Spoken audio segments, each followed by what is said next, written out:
दोस्तों हिंदी की हिंदी चैनल में आप सभी का स्वागत है। तो दोस्तों आज के इस वीडियो में हम बात करेंगे हिंदी भाषा और साहित्य की कथा, जो पुस्तक बिहार एससीईआरटी में यानी कि बिहार में जो पुस्तक लगी हुई है एससीईआरटी के कक्षा 11 एवं 12 में, उस पुस्तक के ऊपर चर्चा करेंगे।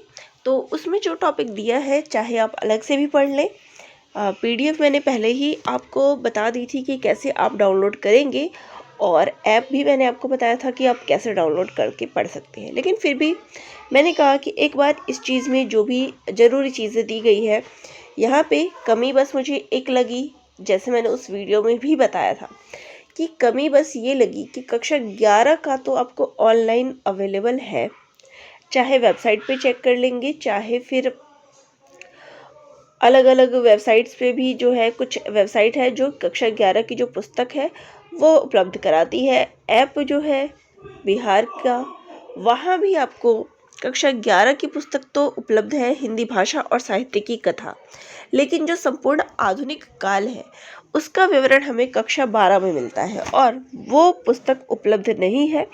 यहाँ पर मैंने आप सभी को यही सलाह दी थी कि जो भी अभ्यर्थी बिहार से हैं उनके लिए तो आसान है उस पुस्तक को वहाँ से खरीदना।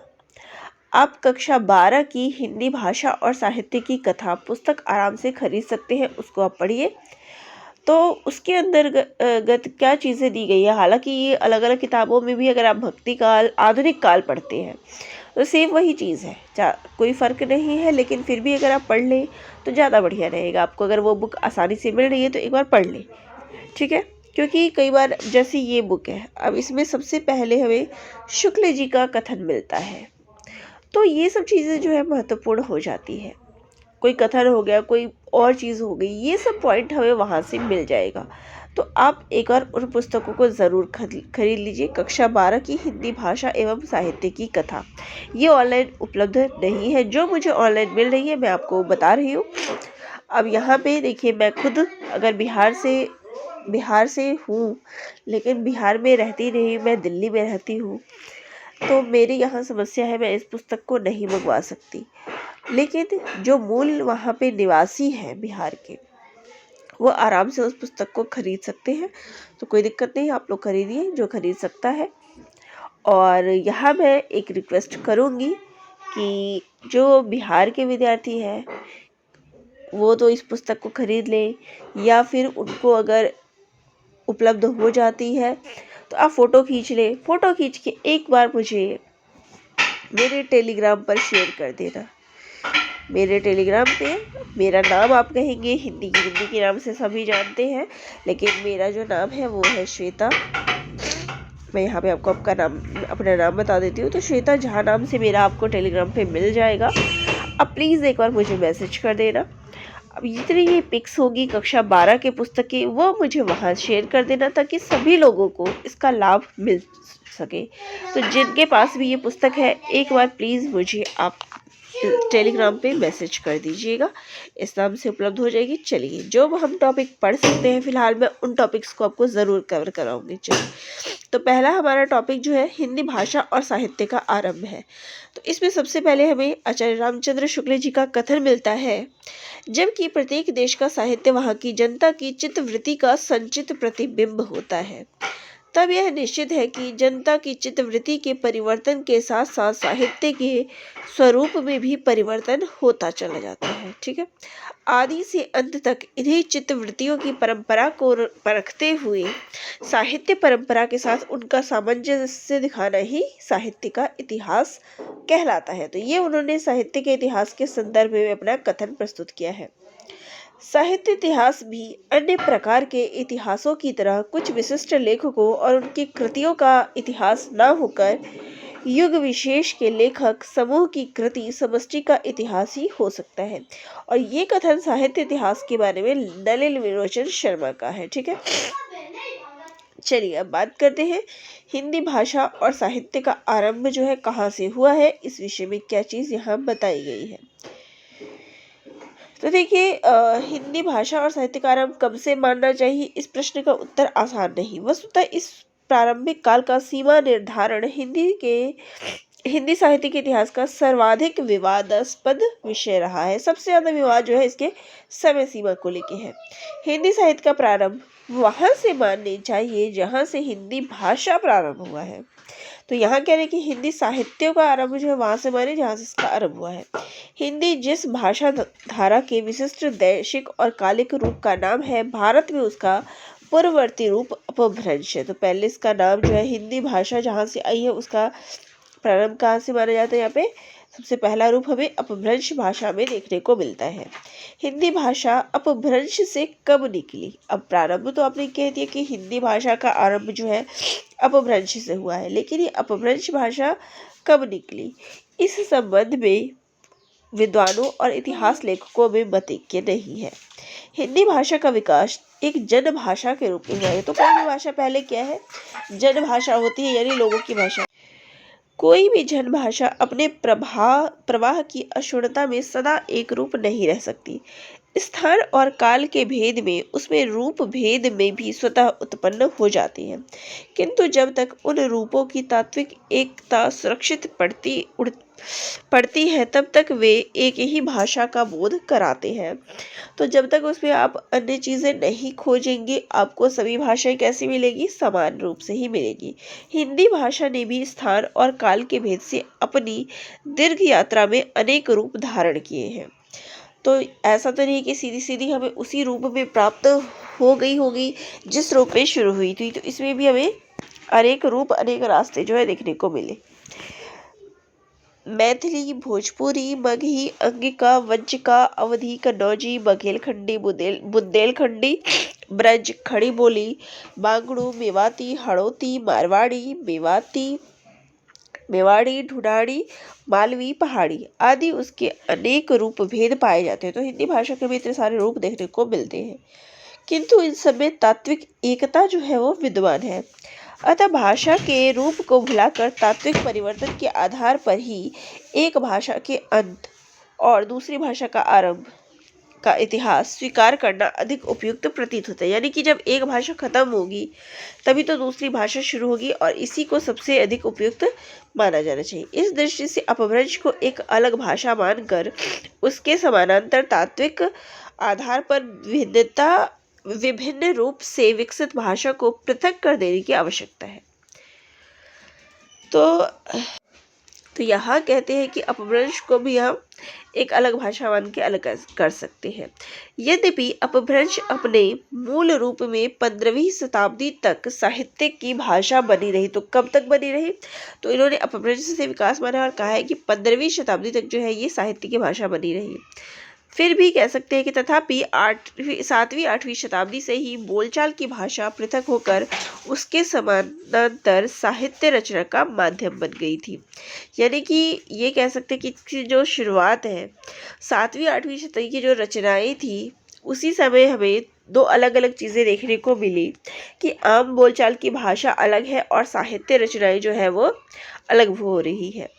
इसी भाषा को कुछ विद्वानों ने उत्तर अपभ्रंश या पुरानी हिंदी कहा है और कुछ विद्वानों ने इसको अवहट्ट नाम दिया है। तो अपभ्रंश के बाद जो भाषा हमें देखने को मिली वो अवहट्टी थी, उसका परिवर्तित रूप था। परंतु वास्तविकता वह है कि वह भाषा हिंदी है। उसे उत्तर अपभ्रंश या अवहट्ट नाम देना भ्रम उत्पन्न करता है। जिन विद्वानों ने ये नाम दिए हैं वे भी अपने मत के अंतर्गत प्रायः उक्त तथ्य का समर्थन करते रहे।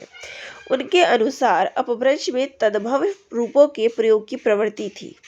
तो अपभ्रंश में क्या था? तद्भव रूप ज़्यादा थे, किंतु जब उसमें तत्सम रूपों के प्रयोग की प्रवृत्ति विकसित होने लगी तब एक नई भाषा का रूप उभरा जिसे हिंदी कहना चाहिए। यानी कि सबसे पहले क्या था? अपभ्रंश था, और अपभ्रंश में क्या था? तद्भव भाषा ज़्यादा थी। लेकिन जब हिंदी आई तो हिंदी में तत्सम रूपों की भाषा अधिक, तत्सम शब्द अधिक मिलने लगे। वस्तुतः जन भाषा होते हुए भी हिंदी की यही एक ऐसी प्रवृत्ति है जो अपभ्रंश के बाद भी अब तक निरंतर बढ़ती रही है। तो हिंदी जो कि एक जन भाषा है, यानी सभी लोग, आम लोग जो है इसको बोलचाल की भाषा में प्रयुक्त करते हैं, लेकिन यही प्रवृत्ति जो है वो अपभ्रंश के बाद भी ये इसी वजह से निरंतर आगे बढ़ती रहेगी। अतः जिन विद्वानों ने अपभ्रंश के अतिरिक्त अवहट्ट का झगड़ा खड़ा किया है, वे हिंदी के आरंभिक विकास को उसके आगे को धारा से काट देना चाहते थे। इस दृष्टि से सिद्धों की रचनाओं से हिंदी साहित्य का आरंभ मानना युक्ति संगत है। तो हम कहाँ से इसकी शुरुआत मानेंगे? सिद्धों से हिंदी भाषा की। उनके साहित्यिक भाषा अपभ्रंश के उत्तर भाषा की रूप की सूचना देती है तथा साहित्यिक अपभ्रंश से खुलकर विद्रोह कर रही होती है। तो सिद्धों की जो भाषा थी वो अपभ्रंश नहीं थी, अपभ्रंश से थोड़ी सी हटके तो उत्तर भाषा इसको कहा गया है, जो कि हिंदी के समीपवर्ती लगती है। साहित्य के आरंभ का निर्णय भाषा के आधार पर तो किया ही जा सकता है कि इसकी शुरुआत हम भाषा के आधार पर कर सकते हैं कि जब इस हिंदी भाषा शुरू की गई। इसके अतिरिक्त एक दूसरा तत्व भी है जिसे हम साहित्य की चेतना कह सकते हैं। सिद्धों की रचनाओं में यह तत्व अनेक रूप में विकसित होता दिखाई देता है तथा अपभ्रंश के साहित्य ने उनका खुला विद्रोह भी झलकता है। सिद्धों की वस्तु दृष्टि जिस धार्मिक चेतना पर आधारित थी, उसका सीधा संबंध नाथ साहित्य से होता हुआ हिंदी के भक्तिकालीन कवियों से जुड़ता है। तो आगे जो ये धार्मिक चेतना विकसित हुई वो कहाँ पे आगे जाके, पहले इसकी शुरुआत देखिए सिद्ध में दिखी, सिद्ध से आगे ये नाथ में, और नाथ के बाद हमें जो धार्मिक दृष्टिकोण है वो भक्ति काल में दिखता है। अतः भाषा के विकास की आरंभिक स्थिति तथा उत्तरवर्ती चेतना के मूल रूप को ध्यान में रखकर सिद्ध साहित्य से हिंदी साहित्य का आरंभ मानना पूर्णतः युक्ति संगत है। तो कब से इसकी शुरुआत इन्होंने मानी है? सिद्ध साहित्य से। ठीक है। महापंडित राहुल सांकृत्यायन ने 7वीं शताब्दी के सिद्ध कवि सरहपा को हिंदी का प्रथम कवि माना है। वे 84 सिद्धों में से एक थी। उनकी कविता में अपभ्रंश का साहित्यिक रूप छूट गया है तथा बोलचाल की जो भाषा जो आरंभिक हिंदी है वो प्रयुक्त हुई है। वर्ण विषय और चेतना की दृष्टि से भी उनका काव्य हिंदी साहित्य के भक्ति काल का बीजांकुर है। एक तीसरा आधार और है जिस पर हम सरहपा को प्रथम हिंदी कवि के रूप में प्रतिष्ठित करते हैं, वह है शैली और रचना रूप की परंपरा। सरहपा ने दोहा और पदों की शैली अपनी कविता में प्रयुक्त की है। यह शैली उनके बाद के प्रायः सभी हिंदी कवियों ने परंपरा के रूप में अपनाई है। हिंदी मुक्तक काव्य में दोहा सबसे अधिक प्रिय छंद रहा है। तो इन सब के तर्क की पुष्टि के लिए राहुल जी द्वारा हिंदी काव्य धारा में सरहपा की रचना का एक और अंश दिया गया है। तो हिंदी काव्य धारा जो उनकी पुस्तक है उसमें कहा गया है, जह मन पवन न संचरई रवि शीश न पवेश वही वट चित विषाम करूँ सरहि रवि कहियो उवेश। यद्यपि इस उद्धरण में अपभ्रंश भाषा के व्याकरण की प्रवृत्तियां जो है दिखाई देती है, तथापि हिंदी के रूप की झलक अधिक स्पष्ट है। साथ ही तत्समता की जिस प्रवृत्ति को हिंदी भाषा का मूल रहस्य माना जाता है वह थी पवन, रवि, शशि, वट, चित्त। तो ये सभी पद जो है हमें शब्द जो है हमें इसमें मिलते हैं। अतः 7वीं शताब्दी से हिंदी भाषा और साहित्य का प्रारंभ मानना चाहिए। तो यहाँ पर देखिए जो हिंदी भाषा है या हिंदी साहित्य की बात कर ले तो हिंदी साहित्य का आरंभ कब से है, इस संबंध में विद्वानों के अलग अलग मत रहे हैं। और यहाँ पर हिंदी भाषा को लेकर अनेक मत जो है प्रस्तुत किए गए कि किस आधार पर हम शुरुआत इसका मान सकते हैं। और यहाँ पर अनेक तर्कों के बाद जो निष्कर्ष निकाला वो यही था कि इसकी शुरुआत जो है सिद्ध साहित्य से दी है और इसके पीछे उन्होंने कई सारे चीज़ें प्रस्तुत की है। सरहपा को जो है हिंदी का पहला कवि माना जाता है। उनकी रचना में हमें जैसे कि हिंदी भाषा में हमें तत्सम शब्दों की बहुलता देखने को मिलती है, तो ये सिद्ध साहित्य में भी हमें वही चीज़ देखने को मिलती है। तो इसलिए हिंदी भाषा और साहित्य का प्रारंभ जो है सिद्ध साहित्य से मानना चाहिए। यहाँ पर इसका तर्क दिया गया है। अब काल विभाजन एवं नामकरण की बात कर ले तो आदिकाल का 7वीं शताब्दी से के मध्य से 14वीं शताब्दी के मध्य तक का समय माना गया है। वहीं पे भक्ति काल का समय 14वीं शती के मध्य से 17वीं शती के मध्य तक माना गया है। रीति काल का 17वीं शती के मध्य से 19वीं शती के मध्य तक माना गया है। आधुनिक काल 19वीं शती के मध्य से लेके अब तक का है। आधुनिक काल को आगे जो बांटा गया है वो है भारतेंदु युग 1857 से 1900, द्विवेदी युग 1900 से लेके 1918, छायावाद युग 1918 से 1938 और छायावादोत्तर युग की अगर हम बात कर लेते हैं तो इसमें प्रगति प्रयोग काल यानी इसमें प्रगतिवाद प्रयोगवाद आते हैं, तो ये 1938 से 1953 का। फिर नवलेखन काल 1953 से लेके अब तक का जो समय है वो हमारा आधुनिक काल का यहाँ तक खत्म होता है। तो ये था संपूर्ण जानकारी पहले यूनिट का। नेक्स्ट वीडियो में मैं आपको आदिकाल के विषय में पढ़ा दूंगी कि आदिकाल, क्योंकि एक अलग टॉपिक आ जाता है तो इसमें आदिकाल का जितना भी डिटेल दिया गया है वो मैं नेक्स्ट वीडियो में ले लूँगी। तो आपको वीडियो कैसी लगी कमेंट करके ज़रूर बताइएगा। धन्यवाद।